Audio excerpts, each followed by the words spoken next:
Good afternoon, Southside School. I hope you had a fantastic day. It was great to see so many students and families at device pickup today. Everybody looked great with their smiles behind their masks. So it was a pretty successful day of 100 students coming to pick up their devices. So just some important information that we wanted to share.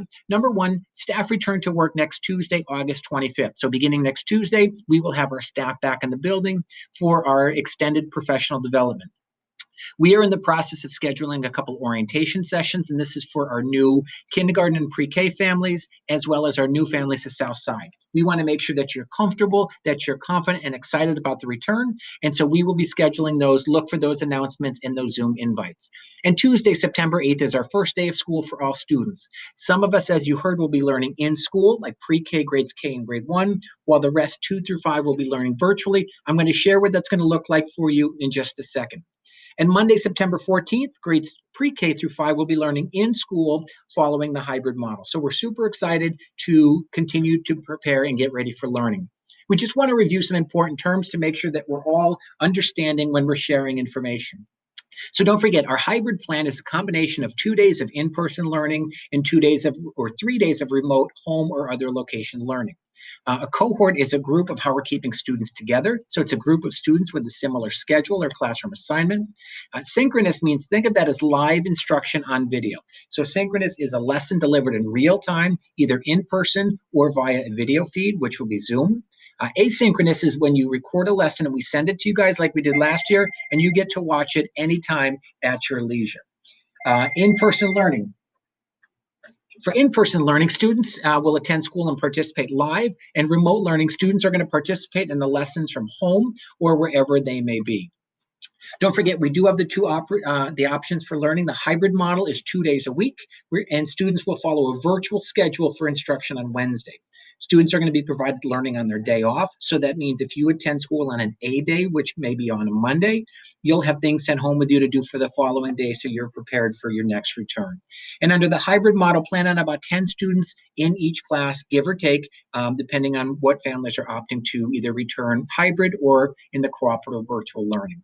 For cooperative virtual learning, we're going to be sending out lessons both on Monday and Wednesday, and teachers will be checking in with students on Wednesday, and students are going to have some options to participate in crew if they are learning virtually.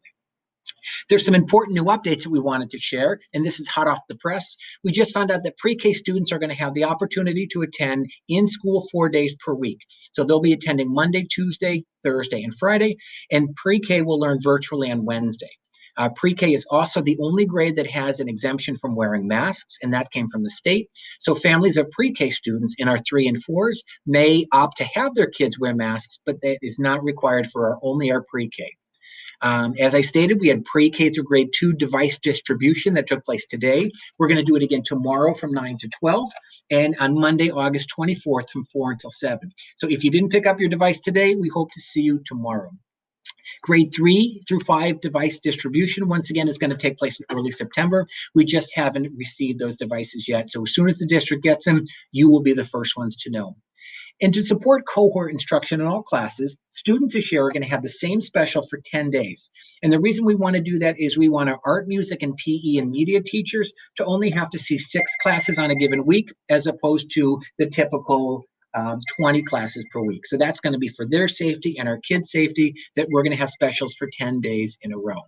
Some other important updates: because we're utilizing a cohort model, we anticipate most grades and classes will be eating lunch in the cafeteria.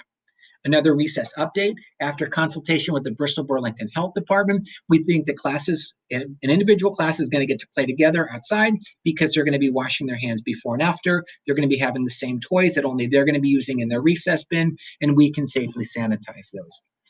And lastly, we're working on a virtual meet the teacher activities for all students because we understand how important it is for you to get to know your teacher, get to know something about them before we begin our first days of school.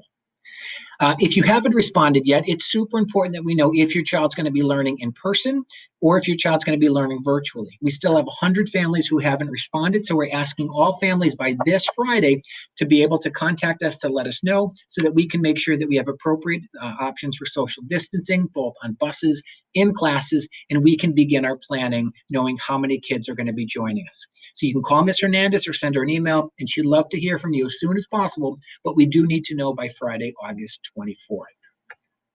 Class placement letters will be coming very soon, and we know everybody's so anxious to know and understand who their teacher is going to be.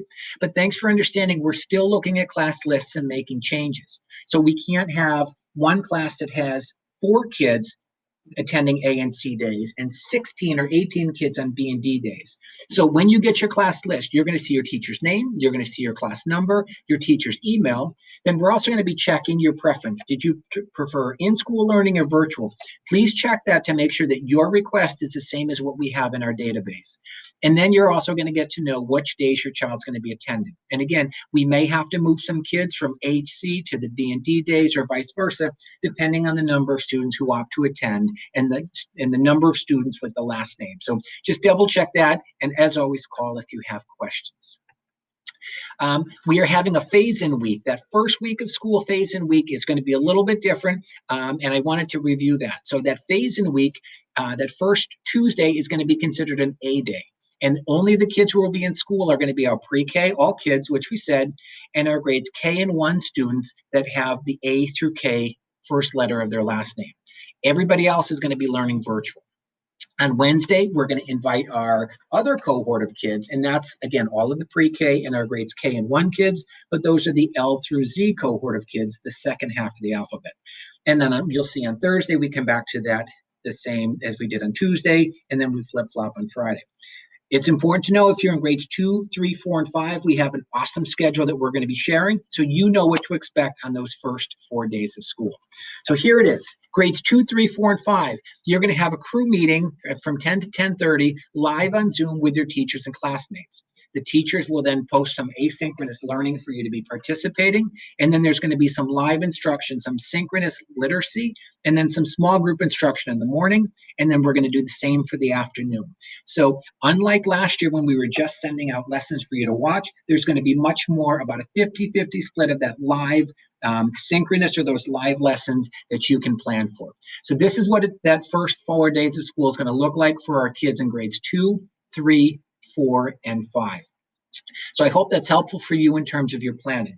Also, for our families who are participating in the hybrid model, we're wondering, what are we going to do on Wednesday? We know that the school is not going to be open. Kids are not going to be in the building because we're going to be making sure that we're cleaning every inch of our building.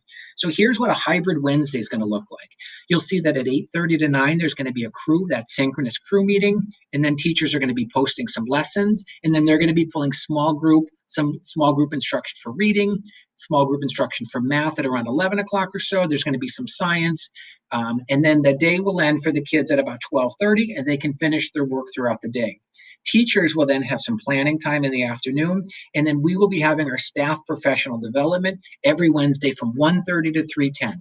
So unfortunately, our teachers will not be available for questions and answers on Wednesday afternoon because we're going to continue with our professional development to make sure that we continue to learn great things for our return.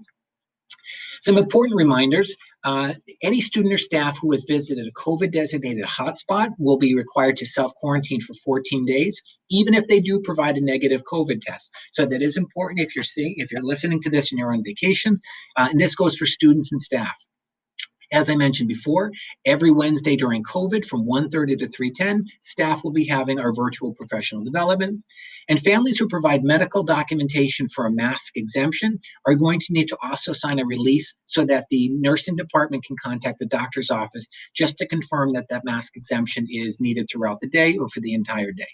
So we want to make sure we're working with our families, but our nurses will definitely want to contact our pediatrician's offices just to confirm so that everybody can safely return. So that is some updated information. I hope you found it helpful. As always, if you have any questions, you guys are doing a great job either texting or calling or sending emails, and I'm doing the best I can to get back to you as quickly as possible. If there's something I didn't answer, please feel free to reach out again, and I'd be happy to go over. As we said before, we are so excited to have everybody back. We miss you. We miss our kids, and we are going to do whatever we can to make this the most successful return to school, whether you opt for the virtual learning or you're learning in school on the 2 days per week. I hope everybody has a great day. We will talk to you soon, and thank you for your